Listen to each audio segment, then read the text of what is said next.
روزی پدر به فرزندش گفت: پسرم، آیا میدانی که جنت به پول است و دوزخ به پول؟ پسر حیران شد و پرسید که ای پدر، چه خیل جنت به پول است و دوزخ به پول؟ گفت: گوش کن پسرم، قماربازی میکنی پول میدهی، عرق مینوشی پول میدهی، زنا میکنی پول میدهی، تماکو میکشی پول میدهی، سفر برای فاسقی کردن میکنی پول میدهی. اکنون گوش کن فرزندم، چه خیل جنت به پول است.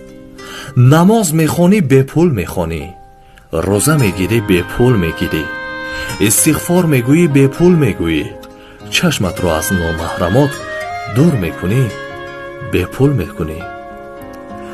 پس ای دوست، چرا که پول میدهی به دوزخ میروی؟ آیا به پول جنت نمیخواهی بروی؟